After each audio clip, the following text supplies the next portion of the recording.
सुनो कहानी।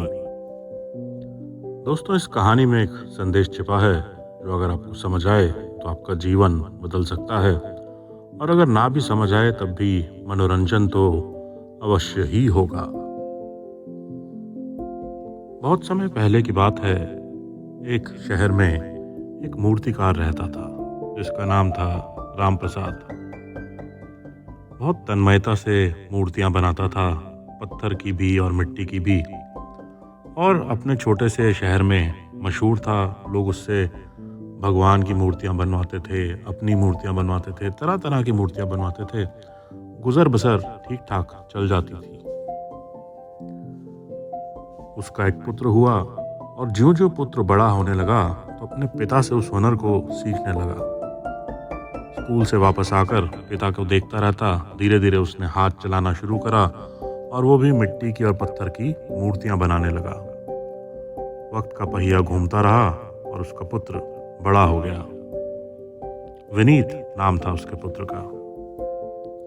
धीरे धीरे उसके पुत्र की मूर्तियां भी बिकने लगी। वो कलाकार, वो मूर्तिकार हमेशा अपने बेटे के काम में उसको बताता रहता था, सिखाता रहता था। इसकी नाक जरा सी टेढ़ी है, इसको सीधा करो। इसकी आंखें इससे बेहतर बन सकती हैं। छोटी गलतियां और बड़ी गलतियां सब उसको बताता रहता था, और बेटा उसके अनुसार उसको ढाल लेता था, उस मूर्ति के अंदर में सुधार कर देता था। धीरे धीरे बेटे का हाथ भी निपुण हो गया, और दोनों की मूर्तियां बिकने लगी। जब भी उसका बेटा कोई मूर्ति बनाता, वो जरूर कुछ न कुछ कमी बताता, और उसका बेटा उसको पूरी कर देता। जैसे जैसे समय बीतता गया, उसका बेटा भी एक कुशल मूर्तिकार बन गया।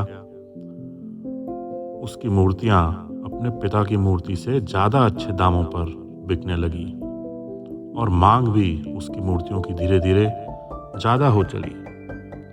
लोगों को लगता था शायद ये नौजवान है, इसकी कला नहीं है। काफी समय तक यही सिलसिला चलता रहा। कुछ समय बाद पुत्र को पिता की बात खटकने लगी।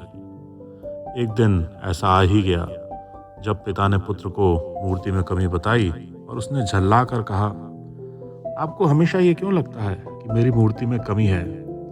अगर मेरी मूर्तियों में कमी है तो मेरी मूर्तियां आपकी मूर्तियों से ज्यादा क्यों बिक रही हैं? आपको पता है मेरी एक मूर्ति का दाम आपकी मूर्ति के दाम से 4 गुना ज्यादा देने को तैयार हैं लोग। आप मुझे मत बताया करिए कि क्या कमी है। इतने साल हो गए मुझे मूर्ति बनाते हुए। मैं भी कलाकार हूँ, मैं भी मूर्तिकार हूँ। पिता चुप रहे। उन्होंने विनीत को कुछ नहीं कहा, मानो उनको पता था कि ऐसा एक दिन आएगा जब विनीत उल्टा जवाब देगा। उस दिन के बाद से पिता ने पुत्र को टोकना बिल्कुल बंद कर दिया। वो जो मूर्ति बनाता वो उसकी तरफ देखते, खामोश रहते, और वो भी खुश था कि चलो एक बार गुस्सा तो जरूर हुआ मैं, पिताजी को बुरा लगा होगा, अरे हमेशा की टोका टाकी खत्म हुई। समय बीतता रहा, पर धीरे धीरे विनीत की मूर्तियां बिकनी कम हो गई, और अब उतना दाम भी नहीं मिलता था उसको मूर्तियों का जितना पहले मिलता था। रात को खाना खाते हुए एक बार विनीत ने पिता की तरफ देखा और बोला, पिताजी अब मेरी मूर्तियां कम क्यों बिक रही हैं, और अब आप मुझे टोकते भी नहीं? पिता की आंखों में फिर वही भाव था, मानो उन्हें पता था कि ऐसा दिन आएगा जब ये बात भी होगी। उसने बोला, बेटा मैं तुम्हें टोकता नहीं था, मैं तुम्हें बताता था कि इस सुधार की जरूरत है तो तुम्हारी मूर्ति और भी अच्छी हो सकती है, और तब तुम मेरी बात मानकर अपने काम में सुधार करते थे, क्योंकि काम को और अच्छा करने की ललक थी तुम्हारे अंदर।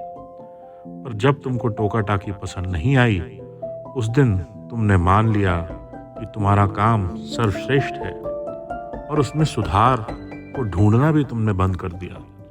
तुम वो अवसर ही नहीं ढूंढते थे कि सुधार कैसे हो सकता है, कैसे इस काम को और अच्छा लेकर के जाऊं मैं। तो जिस दिन तुम सुधार करना छोड़ देते हो, उसको पहले से बेहतर बनाना छोड़ देते हो, वो ललक, वो आग एक कलाकार के दिमाग में खत्म हो जाती है। उस दिन उसकी कला संवरनी और आगे बढ़नी बंद हो जाती है। बेटे, विनीत को पिता की बात समझ आ गई, और वो फिर से उनसे आग्रह करने लगा कि आप मेरी हर मूर्ति देख करके बताइए क्या सुधार है, उसके बाद मैं उसको ठीक करूँगा और तभी आगे काम बढ़ेगा। जाहिर सी बात है, गाड़ी फिर पटरी पर आ गई। जी हाँ दोस्तों, यही हकीकत है। जिस दिन हम अपने काम से संतुष्ट हो जाएं और ये मान लें कि इससे अच्छा तो हो ही नहीं सकता, उसी दिन से हमारी प्रगति, हमारी खुशहाली रुक जाती है। आगे बढ़ने के लिए सबसे ज़्यादा आवश्यक है वो आग जो हमारे सीने में हमेशा धधकती रहनी चाहिए कि मैं इससे बेहतर भी कर सकता हूँ। उम्मीद है दोस्तों ये कहानी आपको पसंद आई होगी। अगर पसंद आई तो लाइक, शेयर और सब्सक्राइब ज़रूर करें हमारा चैनल सुनो कहानी।